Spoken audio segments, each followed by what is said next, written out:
Almost 3,000 workers walked off their jobs in 6 cities.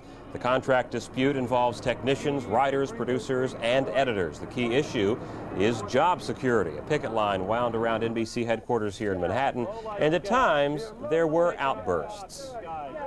Inside the building. They should be inside the building.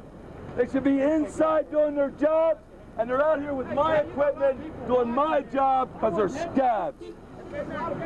We'll have more on the NBC strike on USA Tonight at 10:30.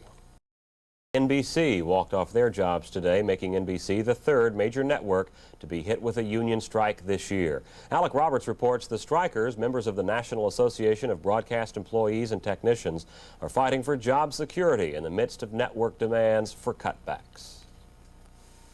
They should be inside doing their job, and they're out here with my equipment doing my job because they're scabs. Striking NBC employees block an NBC crew as they try to drive to a news story, foreshadowing what could become a bitter labor fight. For the first time, one of the 3 major networks last night declared an impasse and imposed its own final contract offer. Technicians, writers, and producers from across the country had been working under the terms of their old agreements, which expired March 31st. Turn off NBC. Make it number 3. 2,800 employees, 1/3 of the NBC workforce in New York, Los Angeles, Burbank, Washington, Chicago, Cleveland, and San Francisco, decided to walk. NBC anticipates making over $600 million net profit with the old contract. And now they're coming and they say we should give up that old contract and wipe out all of these jobs. That's corporate greed. The NBC contract provides for an 8% pay hike over 2 years. But strikers say the issue is not money, it's job security.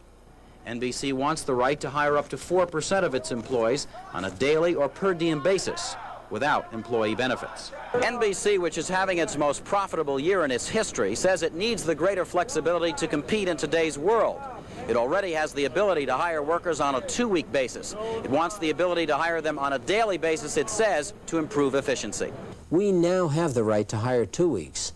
From a practical point of view, we're saying if we need them for 2 weeks, fine. But if we only need them for 3 days, why bring them on for 2 weeks? In the meantime, despite training given 700 management and non-union personnel, NBC programming began suffering glitches almost immediately.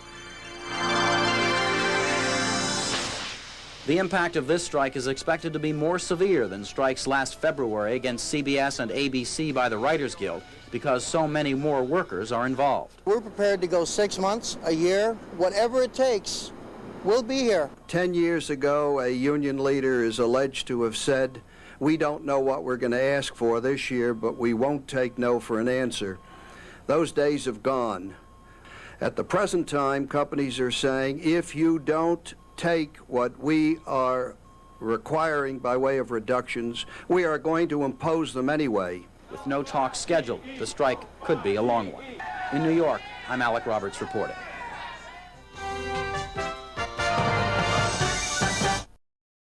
Some blame the new parent company. My understanding that Bob Wright, the head of GE, said he would have it his way or no way. It's definitely union busting.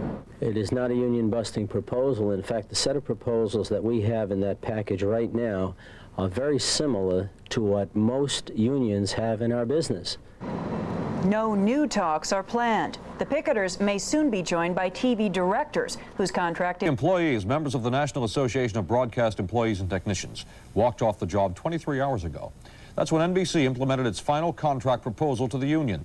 Union members claim the new contract is NBC's way of trying to break the union. The company says that had the contract been put to a vote, union members would have ratified it.